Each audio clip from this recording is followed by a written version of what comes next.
Los Angeles wakes slowly beneath a pastel sunrise, the freeway ribbons glinting gold as the first buses roll toward the city. On one edge of town, in a modest stucco house with peeling paint and a sagging front porch, Sarah Johnson pauses at her kitchen doorway.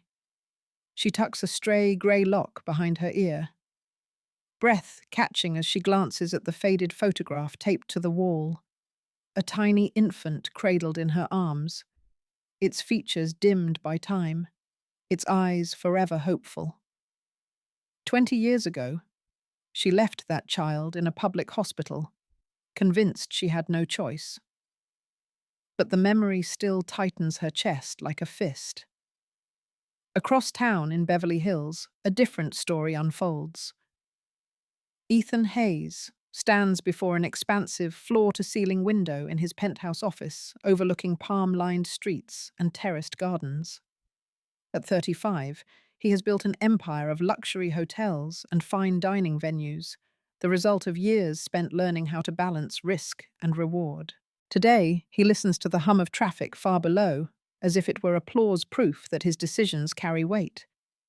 Yet even as he flips through his Morning Mail investment proposals' legal briefs, he feels an ache beneath his tailored navy suit, an emptiness that no contract bonus can fill. They move through the same city as strangers, two lines in parallel. Yet fate, if you believe in it, has a way of turning geometry upside down. At 6:15 a.m., Sarah kisses her daughter Chloe on the forehead. 19 now. Chloe is already scraping by on waitressing shifts at the diner where she works weekends. She returns the hug softly, her shoulder brushing Sarah's as she slips out in jeans and a diner-worn apron. "Text me later, okay?" Sarah whispers. Chloe nods, offering a nervous smile before disappearing down the street. Sarah shuts the front door behind her and inhales deeply. Utility bills waiting on the table. Second-hand clothes littering the bedroom floor. The empty fridge, these reminders of her struggle have grown heavier over the past year. But today is different. Today she carries the letter from her new employer in Beverly Hills, inviting her to cook lunch for a small executive meeting. $700 a week enough, she hopes to finally catch up on rent and put a little aside for Chloe's tuition. She slips into her faded jacket and boots, crosses the quiet lawn, and steps onto the cracked sidewalk. A block later, the roar of traffic swells, and she flags down the city bus 1 hour. They say to reach her destination. As the bus pulls away from her neighborhood, Sarah's knuckles whiten around her purse strap. Inside, she fingers a small medallion tucked in her coat pocket, the last tangible link to the son she never saw grow up. Saint Christopher, the patron saint of travelers. "It bears you gave it to me," she whispers in her mind, begging for guidance more now than ever. Meanwhile, on the other side of town, Ethan slips on his cufflinks in the foyer of his gated mansion in Beverly Hills.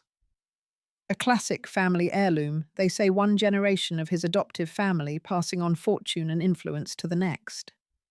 He moves across marble floors to the chrome-gleaming kitchen where his head housekeeper Isabella is already overseeing preparations for the day's meeting. She greets him with a polite nod and a fresh cup of coffee. "Good morning, Mr. Hayes," she says, voice warm but measured. "Everything is arranged per your notes. I trust last night's menu went well." Ethan smiles faintly, eyes distant. "Excellent," he replies. "Thank you, Isabella." He glances out a window at the dew-dropped gardens beyond, straightening his tie. "Please have Sarah, our new chef, prepare lunch for the board today. Something elegant, but rooted in American tradition." Isabella bows her head and turns to issue orders. 5 minutes later, Sarah is buzzed through the gate, stepping onto the pristine driveway with hands trembling. She introduces herself shyly, and Isabella greets her by name. "Welcome," she says, extending a gloved hand. "Mr. Hayes will meet you shortly." Sarah's gaze roams the gleaming marble halls, the towering ceiling, the sparkling chandelier overhead. exotic spices neatly lined on open racks, gleaming copper pots hanging in perfect rows. This is a world she's only read about. She exhales, steadying herself. "I'll do my best," she murmurs. A half-hour later, Ethan strides into the kitchen, pausing at the doorway. He stands nearly a head taller than Sarah. Shoulders squared dark hair brushed back from a composed face. He regards her with calm curiosity. "Good morning, Mrs. Johnson," he says, reaching out a gloved hand. "I hope the commute wasn't too arduous." Sarah blinks, startled by the formality. Mrs. Johnson feels strangely dignified. "Not at all, sir," she replies, offering a nervous smile. "Thank you for the opportunity." He steps closer, and Sarah catches sight of something glinting in the breast pocket of his suit jacket. An old gold medallion, its surface worn smooth by decades of handling. Her breath hitches her heartbeat thundering. Daniel's medallion, the one she left at the hospital all those years ago. She forces her face to stay calm, as though the world weren't tilting beneath her. "I'd like the menu to reflect our brand," he continues, voice steady, comforting familiar flavors with a modern flourish. Tomato basil soup to start, and a reimagined beef brisket for the main course. Make it taste like home, but make it worthy of this house. Sarah nods, jotting it all down. Inside, hope and fear vie for command. Home, the word echoes. Could this be her son calling out to her across decades? By mid-morning, Sarah slides quietly into her work. The polished stainless steel counters gleam, and she organizes fresh produce with practiced care. Tomatoes for the soup come from the local farmer's market. Rosemary thyme cilantro she hand-picked yesterday alongside Isabella and Frank, the family's chauffeur, who'd offered her a friendly joke or two on their excursion. Each herb reminds her of Saturday mornings with her own mother stirring fragrant pots on a battered gas stove. As she slices onions for the soup base, she notices Isabella watching her with a gentle smile. "You have a natural touch," the housekeeper remarks. Mr. Hayes said the first meal was a real success. Sarah exhales relief washing over her. Yet the medallion in Ethan's pocket calls her attention back. Every time he smiles, she traces a memory, the curve of a young mother's cheek, the infinitesimal tilt of a baby's head. Twice she almost blurts a question, then stops herself. The stakes feel impossibly high. In the living room, an hour before the executive luncheon, Ethan meets with his chief financial officer. Quiet voices discuss stock prices, market forecasts, forecasted restructuring to maintain growth. Sarah listens from the doorway, carrying the soup tureens on a silver trolley. She overhears them mention plant closures and staff reductions. A shiver crawls up her spine. Hundreds of families her son's legacy could be uprooted if the bottom-line view prevails. She steels herself, reminding her trembling throat today, her job is to cook, not to speak. She pours the creamy tomato basil soup into bowls, arranging fresh basil chiffonade on top. Plates click gently as she sets them down, each one a small offering of hope and warmth. Ethan emerges from the conference room, retrieving a bowl for himself. He closes his eyes at the first spoonful, savoring the familiar flavor. "This tastes like Sunday afternoons in my grandmother's kitchen," he murmurs. Sarah catches a glimpse of gratitude in his eyes, and something else. Something like recognition, deep and fleeting. The autumn sun tilts low in the sky as the luncheon breaks up. The executives murmur compliments, voices tinged with contentment. Sarah retreats to the calm of the kitchen to clean her station. Frank leans in concern, softening his features. "You doing all right?" he asks quietly. She nods but can't trust her voice. "Yes," she whispers. "Thank you, Frank." Outside, Ethan pauses by the window. The wind tugs at the sheer curtains, carrying the scent of citrus blossoms from the courtyard. He touches the medallion at his chest, stroking its edge. Amanda Hayes. His adoptive mother gifted him that necklace as a child. She told him it would guide and protect him. He's never questioned it until today, when a new question flickers in his mind. What if home isn't just the family you're given? What if it's something waiting somewhere you least expect? Before dusk settles, Sarah packs her knives and wipes down every surface. She steps outside to find Isabella and Frank lingering by the service entrance. They exchange sympathetic smiles. They sense she's on the edge of something fragile and grand. In the distance, Ethan's silhouette moves across the lawn alone and contemplative. As she walks back toward her modest bus stop, Sarah carries the taste of that day in her mind and the promise it holds. Two lines once parallel have come closer than she ever dared to imagine. Whether they will converge entirely remains unwritten. But for the first time in 35 years, she feels destiny stirring its pen. And tomorrow, she tells herself she will write the next chapter. The next morning, Sarah woke before the sun, her mind already swirling with the events of the previous day. She lingered in her small kitchen, spooning oatmeal into a bowl and staring out at the pale dawn. The memory of Ethan closing his eyes over that tomato basil soup, calling it Sunday afternoons in my grandmother's kitchen, replayed again and again. That moment had stirred something deep in both of them, an echo of shared roots neither yet understood. She dressed quietly, slipping her shoes on without waking Chloe.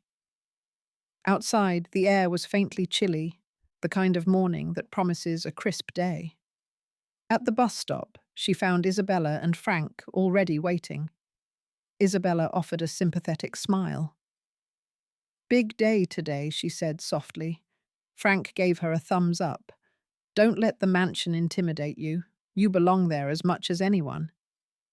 Sarah managed a small laugh. "Thank you. I'll need the encouragement." The bus wound through the city and deposited her in Beverly Hills. As she stepped off, she took a steadying breath and touched the medallion in her pocket, the worn St. Christopher that had survived decades of her guilt. She tucked it under her apron and marched toward the gate. Inside the mansion was already buzzing.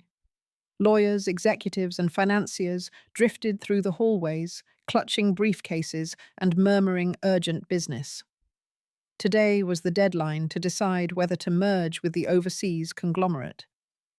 Mark Thompson, Ethan's partner, paced like a caged tiger, insisting the contract be signed before sunset. Sarah caught sight of him barking orders at the butler, and her heart contracted at the tension that wrapped the house like barbed wire. In the kitchen, she set about preparing a simple lunch: grilled chicken panini with fresh basil avocado puree and a side salad of heirloom tomatoes. She poured espresso shots and arranged canapes on silver trays. Each movement was a prayer for calm. May this meal bring clarity, she thought. As she garnished the final plate, Ethan appeared in the doorway. His dark suit was impeccable, but his eyes were heavy with sleepless nights. He scanned the kitchen, drew a steadying breath, and managed a polite smile. "Morning, Mrs. Johnson. Caroline from legal just left a few last-minute questions about liability clauses. How's lunch coming along?" Sarah nodded and motioned to the trays. "All set, sir. Chicken panini and espresso. I hope it helps you clear your mind." He allowed himself a brief, genuine smile. "Exactly what I need." He leaned closer, voice low. "Thank you for everything." Then he turned and walked away, shoulders squared as though carrying invisible weights. Sarah watched him go, her heart pounding. This man, this son she'd never known, trusted her with small comfort kits, even as he fought titanic battles in boardrooms. It hurt to watch him strain under the pressure, and it urged her forward toward a truth she'd postponed for far too long. An hour later, the noon light slanted through the tall windows of the study as executives reassembled around the long mahogany table. Mark hovered at one end, flourishes of self-importance in every gesture. Ethan sat opposite him, contract pages spread before him like a gauntlet. The overseas representatives, a trio of impeccably dressed strangers, fidgeted in their seats. Clause 7. One of them insisted tapping the paper. Plant closures are standard in any restructuring. You must understand our market demands flexibility. Ethan's fingers drummed the tabletop. He glanced at Sarah, standing by the doorway, trays in hand. Their eyes met, and she nodded imperceptibly. Continue to feed them, but steady yourself for what comes next. He inhaled and faced his adversary. I understand the standard, he said. Slowly, voice quiet but firm. But my grandfather built those plants with his own hands. He believed in caring for every person under his roof. His employees were family. I cannot sign away that legacy without proposing an alternative. Mark's face twisted. Alternative. We are out of time, Ethan. Nearby, Sarah wheeled in the trays of panini and espresso, setting them down without drawing attention. The clatter of coffee cups and the sight of warm sandwiches interrupted the tension like sunlight through clouds. Sensible murmurs rose as the men reached for the food, the aroma of basil and roast chicken washing over them. Thank you, Ethan said, soaking in the relief that flickered in everyone's eyes. He lifted a panini, took a careful bite, and for just a heartbeat, the fight drained from his posture. He closed his eyes and chewed as though tasting memories, not just lunch. Sarah held her breath, half expecting him to call her by name, but he merely set the plate down and returned to the contract. Still, something had shifted. The executives ate in silence, their rigid stances softening around the lunch table. As they finished, Ethan stood clearing his throat. Gentlemen, I appreciate your patience. I need just one more day to propose a counteroffer, one that preserves livelihoods while meeting our capital needs. Mark exploded. One more day. You're delusional, Hayes. Ethan held up a hand. Call it what you will. I call it integrity. With that, he swept from the room, leaving Mark sputtering and the foreign representatives exchanging worried glances. In the hallway, Sarah slipped beside him. He looked at her, jaw clenched. She offered a gentle nod today. He had aligned action with heart. For that, she admired him more than she'd ever dared. You did well in there, she whispered. He exhaled. I don't know if it was well, but it was true. She reached out, hand resting on his shoulder, and he let himself lean into the warmth of her touch. In that brief contact lay the promise of a bond deeper than employer and employee, deeper than business partners, an unspoken mother and son connection. That evening, the mansion settled into an uneasy quiet. Mark departed with a curt good night, leaving Ethan at his desk with stacks of paper. Sarah cleaned the kitchen alone, humming softly as she scrubbed pots. When she finished, she paused by the pass-through window that opened into the study. Ethan sat silhouetted by lamplight, head bowed over a page. She filled a tall glass of water and carried it to him. He looked up surprised and accepted the glass with a tired smile. Thank you, he said softly. You always know what I need. She set the glass down and swallowed. The moment had come. She squared her shoulders and spoke, voice barely above a whisper. Ethan, there's something I need to tell you. He cancelled his pen's movement and turned a full face to her. Yes. Her heart thundered. She held his gaze, grounding herself. What if I told you? We share more than recipes and memories. What if I told you that I'm your biological mother? He froze the water glass slipping from his fingers to clatter on the desk. Sarah's breath hitched, and she pressed her lips tight, waiting for the world to collapse, or for it to open. Then he blinked. Slowly he rose and came around the desk, standing close enough that she saw tears in his eyes. "Why now?" he whispered, voice trembling. She closed the distance, placing her hands on his forearms. "Because you deserve to know. Because I couldn't watch you choose profit over people without telling you why you always felt roots tugging at you. Because I carried this in my heart for 35 years, and I cannot carry it any longer." He drew in a ragged breath, eyes fixed on her medallion that gleamed low on her apron. Recognition flooded his face, something he'd never articulated, the sense that the woman who cooked his meals knew him better than anyone. "Mom," he said the word, catching like a song on his lips. "Is it really you?" Tears blurred her vision. "Yes, my son." She bowed her head and whispered, "I gave you up that I might give you a better life. But I never stopped loving you." He closed the gap and enfolded her in a fierce embrace. She wrapped her arms around his broad back, pressing her face to his shoulder, her tears soaking the front of his suit. For a moment, the weight of decades lifted from her shoulders as she allowed herself to simply be a mother again. In the quiet that followed, Ethan pulled back and held her at arm's length, searching her face.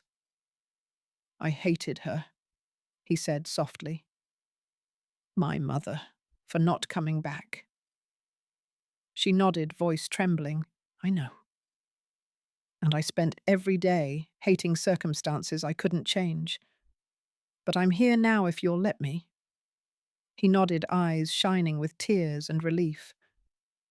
"I want you here." When morning light streamed through the curtains, the mansion felt different. Smaller, cozier, more like home. Sarah rose to brew coffee in the kitchen. Ethan appeared in the doorway, down rest than she'd ever seen him.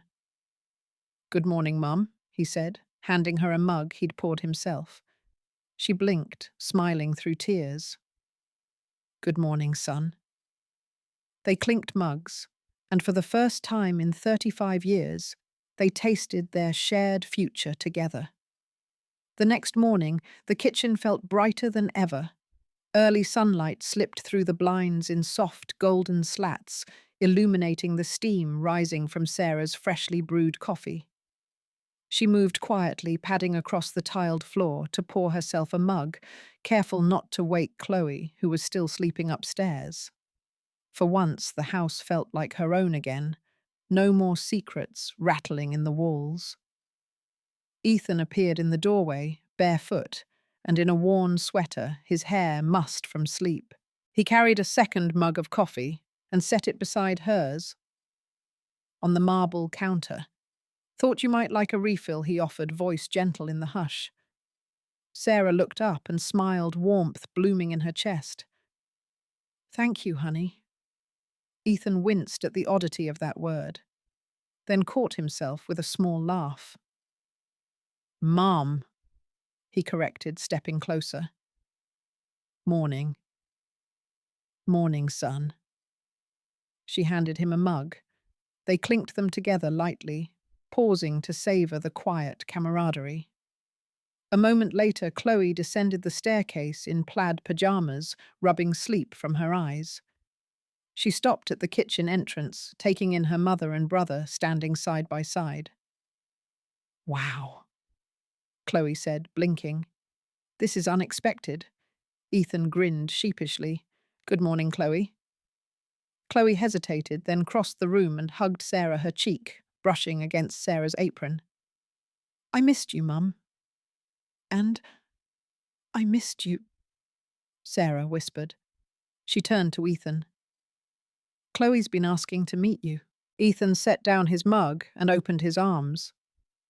Chloe let herself be drawn into an embrace that felt new and right.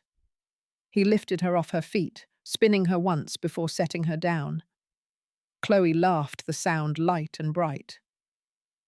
I'm glad you're here, Ethan told her, voice thick. Chloe straightened, brushing her hair back. I'm glad too. I can't believe you actually said, Mum. They settled around the breakfast bar, pancakes drizzled with maple syrup, scrambled eggs, and fresh fruit. The three of them ate in easy silence at first, punctuated by small comments. The sweetness of strawberries, how Chloe's commute to college was going, Ethan's big meeting that afternoon. Each felt like a thread, pulling them closer into the same tapestry.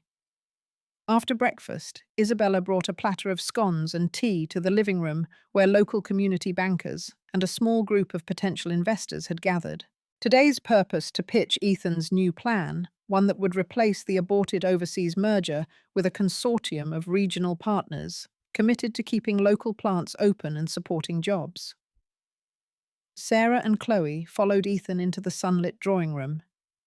Chairs were arranged in a semicircle, and maps of plant locations, employee statistics, and projected revenue streams decorated the walls. Ethan stood by a whiteboard, marker in hand. Thank you for coming, he began, voice steady. I know last week's news was disruptive. I'm here to present a different path, one that honors our community and secures our financial future. He outlined the consortium idea, small-scale investments from regional banks, a low-interest loan from a state fund, and a new equity partnership with an employee stock ownership plan. Every point he made was precise, but soft. Underneath was the clear current of his values. The people who worked in those plants were not numbers to be cut, but neighbors, friends, a second family. Sarah watched from the back.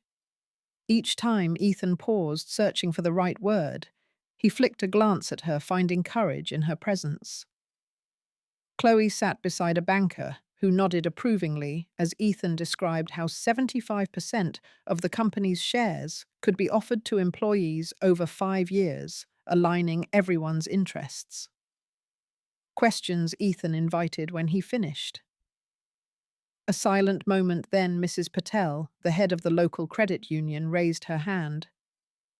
Your plan is admirable, Mr. Hayes, but can you guarantee returns for local investors? We're not a charity. Ethan folded his arms, considering. No guarantees in business, he said honestly, but I can promise transparency. We'll publish quarterly reports, involve community leaders in oversight, and cap dividends at a modest rate initially, so we can reinvest profits into expansion and modernization. Mrs. Patel nodded thoughtfully. Another investor, a regional entrepreneur named Javier Cruz, spoke next. I grew up near one of your plants. My father worked there for 20 years. It's not just money, it's our history. I'll commit $2 million under those terms. One by one, more hands went up. By the end of the hour, 3 more regional investors had pledged a total of $5 million. The small board exchanged handshakes and congratulations. The atmosphere, once thick with uncertainty, brimmed now with cautious optimism. Ethan exhaled, allowing himself a smile of genuine relief. He looked towards Sarah and Chloe, who beamed back at him. He motioned them to join him at the table. I couldn't have done this without you two, he said, voice husky. Thank you. Sarah touched his arm. I'm proud of you. Chloe handed him a scone. You did it, big brother. He accepted it, wrapping his arms around both of them in a family hug that drew murmurs of warmth from the group. The investors at the back looked on, moved not only by the business plan, but by the image of a reunited family forging a better future together. Later that afternoon, with the consortium agreement signed and notarized, the mansion settled into a celebratory buzz. Isabella had prepared a big dinner in the courtyard, roast chicken with rosemary garlic mashed potatoes, seasonal vegetables, and a blueberry tart for dessert. Lanterns hung from the trees, casting a soft glow over long tables strewn with flowers. Sarah and Chloe set out plates and polished silverware, while Ethan greeted guests, employees from the plant's union representatives, and the new consortium members. Frank circulated pouring wine, smiling proudly at the scene he'd helped bring to life. When everyone was seated, Ethan stood to make a toast. Tonight isn't just about a deal. It's about people, families who depend on these plants, communities that thrive because of each other. I'd like to introduce two very special people, my mother Sarah and my sister Chloe. Without their love and support, none of this would be possible. Sarah felt her cheeks flush as she stepped forward. Chloe squeezed her hand. The guests applauded warmly. Ethan lifted his glass. "To family in every form it takes," he said, "and to a future we build together." Glasses clinked. Sarah caught Chloe's eye and they shared a proud, joyful smile. After dinner, the courtyard emptied and only a handful remained. Isabella, Frank, Chloe, and Sarah assisting Ethan in clearing plates.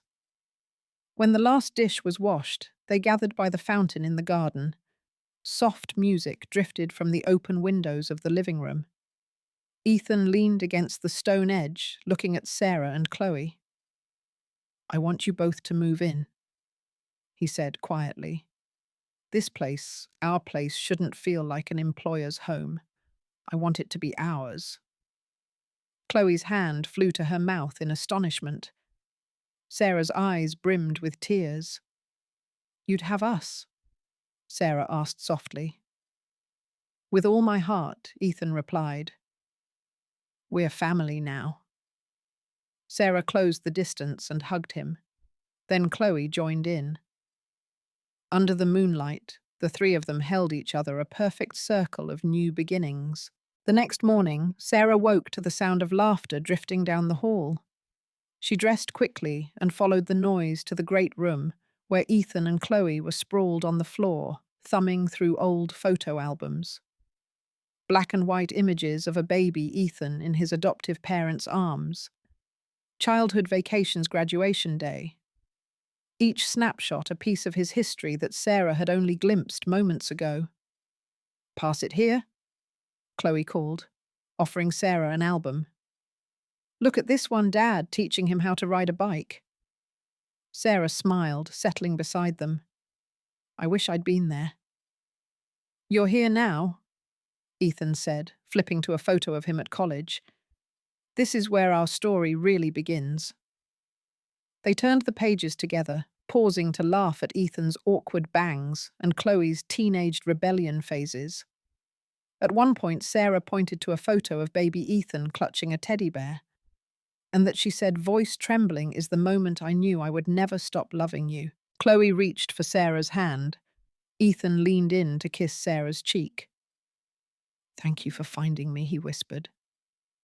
Sarah pressed her cheek to his.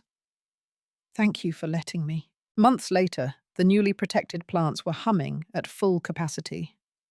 Employees spoke of renewed hope, local businesses saw increased activity, and the regional banks reported that their modest investment had grown steadily. Ethan's decision had rippled far beyond the mansion gates. Inside the house, life settled into a comfortable rhythm. Sunday mornings were pancakes in Sarah's kitchen. Monday evenings were family dinners by the fireplace, and Friday nights were movie marathons on the living room floor, blankets, popcorn, and laughter filling every corner. One quiet afternoon, Sarah stood at the stove stirring a pot of tomato basil soup, her signature. Chloe came in and wrapped her arms around her waist from behind. Mum Chloe murmured, "Thank you for everything." Sarah rested her hands on Chloe's and turned to smile. "You're my daughter. It's what I do." Ethan appeared in the doorway, medallion glinting against his chest, and watched them. He didn't need to say anything. His eyes spoke volumes. They leaned into each other. The family they had become, bound by blood, by choice, and by love. And in that warm kitchen with simmering aromas and soft voices, they discovered that home isn't just where you live, it's who you're with. Early morning light filtered through the tall windows of the breakfast room as Sarah carried in a tray of fresh pastries and steaming coffee. The three of them, Ethan, Chloe, and Sarah, gathered around the round oak table, an unspoken ritual they had perfected over the past months. Today, though, there was a hint of excitement in the air. After weeks of planning, they were finally visiting the Winchester plant together, the heart of Ethan's family legacy and the very first of the facilities now under employee ownership. Chloe poured orange juice for everyone, while Ethan spread blueprints and charts on the table. "I thought we'd talk through our talking points before we go," he said, eyes bright. "Frank's meeting with the plant manager is at 9:30. I want us all on the same page when we present to the staff." Sarah smiled as she sipped her coffee. "You're looking forward to this, aren't you?" Ethan nodded, folding his hands in front of him. "I've been nervous, but in a good way. I want everyone to see that you're not just my mum. You're the one who taught me how to cook for 150 people at once, remember?" His warm laugh echoed in the room, and Sarah felt the familiar surge of pride. Chloe grinned. "And I want to tell them that Sarah Johnson is the best baker this side of LA." They shared a moment of light-hearted teasing before gathering their things. The drive out to Winchester was crisp and clear, the morning sun painting the hills gold. When they arrived, the long brick facade of the plant loomed before them, its row of windows reflecting the sky. Employees arrived in clusters, pausing to glance at the sleek SUV that pulled up by the main entrance. But when Frank opened the door and Ethan stepped out, flanked by his mother and sister, something shifted in their eyes. A flicker of curiosity that softened into warmth when Sarah waved. Inside, the plant manager, Mr. Delgado, met them with a firm handshake. He led them through the wide corridors, where assembly lines hummed with activity. Workers paused to nod or smile as the family passed. Some approached nervously, uncertain whether to salute the boss or the visitor. Sarah wore a simple apron over her coat as a nod to her roots, and Chloe carried a notebook in which she jotted impressions. In a corner office overlooking the factory floor, Delgado motioned them to sit at a round table. A dozen department heads joined them, each representing a different division: assembly, quality control, shipping, and maintenance. Some faces were familiar from Ethan's earlier visits. Others were newcomers. Ethan cleared his throat. "Thank you all for taking the time. Mum and Chloe wanted to come with me today because this plant, these jobs, they matter to us. My mother learned long ago that food connects people, but work does too. It's what gives us dignity. We're here because you're not just employees. You're family." He paused, searching their eyes. "And I want to honor that." A woman in a high-visibility vest cleared her throat. "Mr. Hayes, with all due respect, we've heard a lot of talk, but will this employee ownership plan really benefit us? Will we see profit sharing?" Her tone was cautious. She folded her arms on the table. Ethan leaned forward. "Yes, in 6 months we'll distribute the first dividend based on plant performance. I've set aside 10% of net profits for an employee dividend pool. You'll also have seats on the advisory board, 5 elected representatives to review policies, production goals, and safety standards." The woman exchanged quick glances with her colleagues. Another manager, a bespectacled man named Singh, spoke up. "What about wages? Our labor costs are high. Will this plan address that, or are we just trading equity for the same pay?" Chloe raised her hand. "Actually, I did some research. We've benchmarked 8 similar plants across the state. With employee ownership, productivity rose by 12%, and wages increased by 8% over 2 years because people had a stake in outcomes." She passed around a small packet of charts. "The data supports it." Heads nodded around the table. The woman in the vest uncrossed her arms and looked at Chloe. "Well, data helps." She offered a tight smile. "All right, we'll give it a fair trial." Ethan exhaled with relief. Thank you. I'll attend your first advisory meeting personally. Then he stood and motioned to Sarah. And I want to introduce the person who literally feeds our souls, my mother, Sarah Johnson. Sarah rose with a small wave. The managers and workers broke into genuine applause. In that moment, she felt both the weight of her journey and the lightness of acceptance. One by one, employees came forward to shake her hand, thanking her for giving their jobs another chance. Each thank you felt like a stitch in the fabric she'd spent years mending. After the meeting, Ethan invited everyone to the lunchroom where tables were laden with platters of turkey sandwiches, bowls of homemade potato salad, and a dozen apple tarts. Sarah had awakened before dawn to prepare the food using family recipes and local produce. The room buzzed with chatter as employees tucked in sampling her cooking with appreciative murmurs. One young engineer whispered, "This feels like a party, not a meeting." Chloe winked at her mother. "That's the point." When the last plate was cleared, Ethan stood on a table and tapped a spoon against a glass. "I know you all work hard, harder than many realize. Today we break bread, not just in the sense of food, but in partnership. Together we'll make this plant a model, not because I demand it, but because you choose it." The applause that followed rolled through the room like a wave. Sarah watched Ethan's profile as he spoke, the determined jaw, the warm eyes, and thought, this is his home too. The place that shaped him long before he found me and Chloe. That evening, back at the mansion, the family gathered in the garden under strings of lights. Frank poured iced tea into tall glasses, while Isabella set out bowls of summer fruit. As the sun set, fireflies flickered around the fountain, and the air held the scent of jasmine. It was the first time they had all sat together outside of business or ceremony. Chloe leaned back in her chair, cradling her tea. "You guys have changed the factory today. I saw smiles from people who've worked there for 20 years.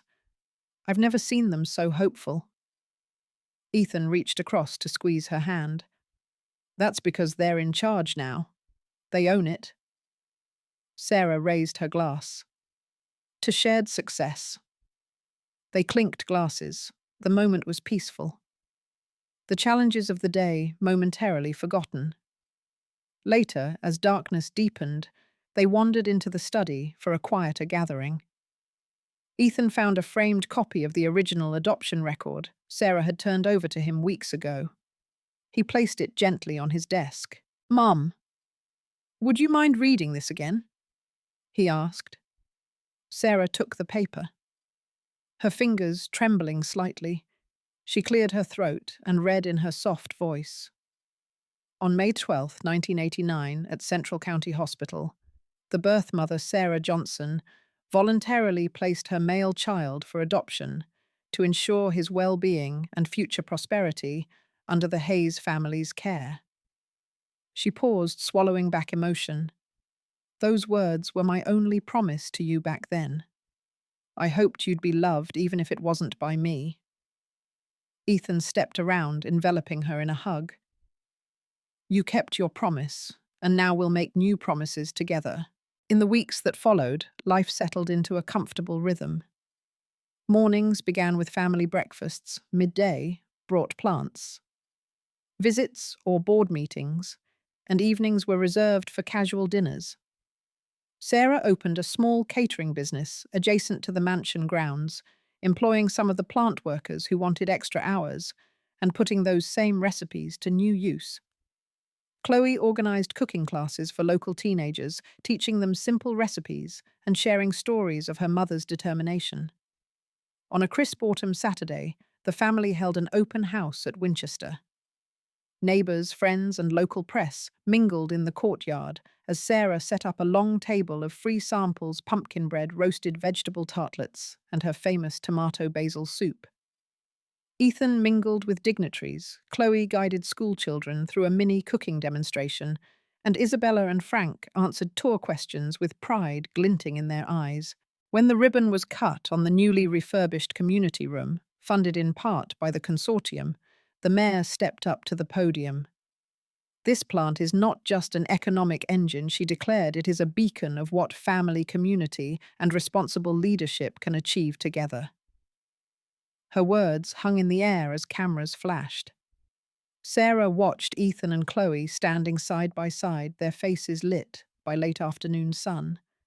She felt a swell of gratitude, grateful for the twists of fate that had guided her here, grateful for the son she'd never thought to know, grateful for the daughter who'd stood by her side, and grateful for the chance to serve meals that nurtured more than bodies. They had nurtured hope. That night, the three of them sat by the fireplace in the great room, sharing a bowl of hot apple crisp, topped with vanilla ice cream. Chloe curled up against Sarah's side, and Ethan draped an arm around them both. The crackle of the fire was the only sound. Who would have thought, Chloe mused between bites, that a little recipe for apple crisp could spark a whole movement? Ethan laughed softly. It always starts with something small. Sarah brushed back a loose strand of Chloe's hair and kissed the top of her head. It starts with love. They sat in comfortable silence, each lost in their own reflections. Outside, the world was full of challenges, market shifts, new competitors, evolving technologies. But within these walls, they had built something that no corporate takeover could touch. A family united by truth and compassion, and in the soft glow of firelight that felt like enough. Dawn arrived quietly over Beverly Hills, soft light filtering through the sheer curtains of the master bedroom. Sarah stirred first, drawn awake by the faint hum of the city stirring below. She slipped from the bed, careful not to wake Ethan, and padded down the hallway to where Chloe's door stood ajar. Inside, Chloe lay curled beneath vibrant quilts, her sisterly smile in sleep. A comfort Sarah hadn't known she'd been craving. Returning to her own rooms, Sarah dressed in comfortable jeans and a cozy sweater. Today marked the final step in her transition from private chef to small business owner, her first catering order for the community center's holiday luncheon. She would deliver roasted root vegetables, honey-glazed ham, and her signature cranberry apple tart prepared in the mansion's kitchen, but destined for neighbors she'd met only a few months ago. It felt strange and wonderful to plug her recipes into an entirely new context. By 7:30 a.m., she was in the grand kitchen, humming softly to herself as she arranged trays on stainless steel counters. Frank arrived with Isabella in tow. Isabella carrying stacks of to-go containers, Frank lugging coolers of sides and sauces. "Ready?" Isabella asked, eyebrows raised in her familiar blend of gentle teasing and admiration. Sarah offered a bright nod. "Ready." They loaded the SUV together, pies in cooled boxes, plates wrapped in foil and a crate of fresh bread, while Chloe appeared in the doorway, coffee mug in hand. "Morning, Mum. Should I ride with you?" Sarah looked at Chloe, then at the load in the back of the car. "Why don't you come along? I could use an extra hand setting up." Chloe beamed and climbed into the front seat. Frank climbed behind the wheel and they pulled into the driveway, the morning air crisp with winter's approach. The community center stood on a quiet street, lined with eucalyptus trees. A banner above the entrance announced holiday luncheon all welcome. Inside, volunteers bustled over folding tables, pinning tablecloths, and arranging centerpieces of pine cones and candles. A group of senior citizens from the neighborhood's knitting circle sat by a bulletin board, chatting amiably. Sarah nodded greetings as she and Chloe unloaded the trays. Each item was greeted with delighted murmurs. "Is that your famous ham?" "Oh, I've been looking forward to your tarts." Neighbors. She had only briefly passed on the street, now greeted her by name, their faces bright with genuine warmth. Setting down her pan of roasted vegetables, Sarah felt the familiar blend of nerves and joy. Chloe unfolded the salad station, a bright mix of citrus segments, arugula, and candied walnuts, and drizzled dressing with practiced confidence. By 10:00 a.m., The tables were laden ham on a silver platter, root vegetables steaming in large bowls, steaming pitchers of apple cider and the cranberry apple tart cooling on wire racks. Frank delivered the final crate of bread rolls, just as Ethan arrived, sleeves rolled up and tie loosened. He carried a box of freshly brewed coffee cups and a thermos of hot chocolate for the kids' table. Sarah's heart warmed at the sight of him stepping through the doors, practically glowing as he greeted volunteers. He tipped his head at Sarah and Chloe in silent congratulations, then went to help an elderly woman pin a name tag onto her sweater. As guests began to file in, families with young children, elderly couples, and neighbors of every background, Ethan took hold of a microphone, set up near the buffet line. "Welcome, everyone," he began, voice ringing through the hall. "Thank you for joining us today. I'd like to introduce someone very special. The woman who prepared this feast, my mother, Sarah Johnson." The hall erupted in applause as Sarah stood, cheeks flushed. Chloe slipped to her side, linking arms with her. Ethan watched them both with a proud smile that lit up his face. "You all know me," Sarah began, voice steady, despite the flutter in her chest. "But some of you might not know that I never expected to be cooking for so many of my own neighbors. I'm thrilled to share my recipes with you today, and I hope this meal brings comfort and joy, just as your kindness has brought to our family this past year." Polite cheers and hear-hear-cease followed. The senior knitting circle clapped, a group of toddlers waved their napkins, and across the room, Isabella and Frank beamed. The luncheon proceeded in a gentle hum of conversation. Plates filled, people tasted, and compliments came. "The vegetables are perfect. That ham is tender. Your tart reminds me of my grandmother's." Each heartfelt remark felt like a gift to Sarah, a confirmation that she'd made the right choice in sharing herself openly. When the last slice of tart had been served and the final cup of cider poured, Ethan stood again, guiding applause for the volunteers and food team. He caught Sarah's eye across the table and mouthed, "Well done." She returned his gaze with a tearful smile. Back at the mansion, the afternoon sun slanted through the courtyard, spotlighting melting snowflake decorations that Isabella had put up. Chloe and Sarah unpacked the cooler of leftovers in the garden's outdoor kitchen. Ethan emerged, wiping his hands, ready to help. "I heard it was a hit," he said. Sarah tapped a spatula against the cooler's edge. "You could say that." Chloe handed out sandwiches to passing gardeners, returning from their rounds ham and cheddar on fresh bread. "It was like a festive picnic," she reported, voice bright. "Dad, your hot chocolate was a star with the kids." Ethan laughed. "Must remember that for next time." They washed down the remaining dishes, chatting easily. The day's success felt like an emotional high, one Sarah didn't want to come down from. But as the sun dipped lower, she realized something else tomorrow. The mansion's routine would resume: board meetings, investor calls, production updates. Yet today had reminded her that community and connection would always be her anchor. Inside the great room that evening, the three gathered by the fireplace, cups of tea in hand. Isabella and Frank sat nearby, enjoying a quiet moment after a day of hard work. Chloe leaned forward, animated. "So next year, can we do a spring fair with lemonade fruit tarts and maybe live music?" Sarah smiled at Ethan, who nodded thoughtfully. "I like that idea. We could invite the employee owners too.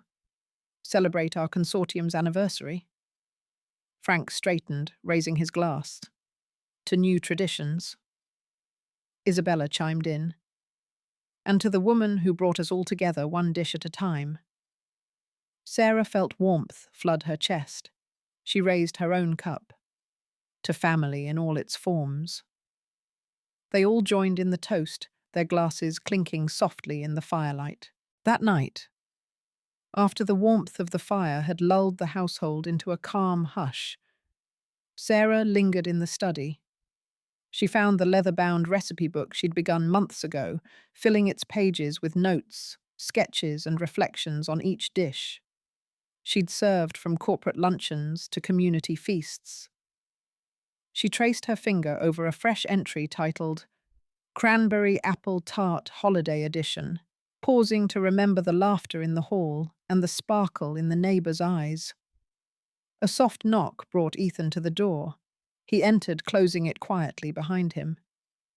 "Working late?" he asked. Sarah smiled, closing the book. "Just jotting down some thoughts." He crossed the room and placed a hand on her shoulder. "Thank you for today.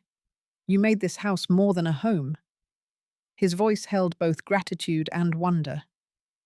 Sarah tilted her head back to catch his gaze. "I couldn't have done it without you and Chloe. We're partners now, in family and in community." Ethan brushed a stray lock of hair behind her ear. "Partners?"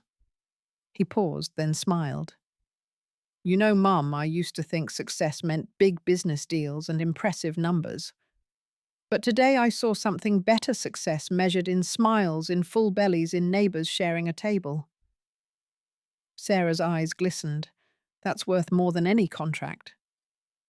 He nodded, drawing her close for a gentle hug. "It is." They lingered together in that embrace, a mother and son who had found each other against all odds, together shaping a life that honoured both their pasts. Outside, the mansion slept under a blanket of stars, while inside, two hearts beat with renewed purpose. Morning arrived again with possibilities. Sarah awakened with a soft excitement. There would be another breakfast feast, another recipe to refine, another chance to weave warmth into people's lives. She dressed and slipped into the kitchen, where Chloe was already measuring flour for weekend baking. "Good morning," Chloe greeted, voice sleepy bright. "Ready to test the new pancake recipe?" Sarah laughed. "Absolutely. Let's see if we can make the fluffiest pancakes in town." As they worked side by side, flour dusting the counter batter dripping from a wooden spoon, Ethan appeared, fresh coffee in hand. He watched them for a moment, eyes full of affection.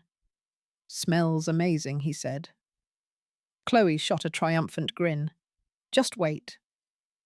Sarah reached over to squeeze Ethan's hand. "Welcome home." He clinked his mug to hers. Home. Together they continued their morning ritual, mother-son and daughter secrets, laid to rest, future bright, with shared dreams, and the promise that whatever challenges lay ahead, they would face them as a family.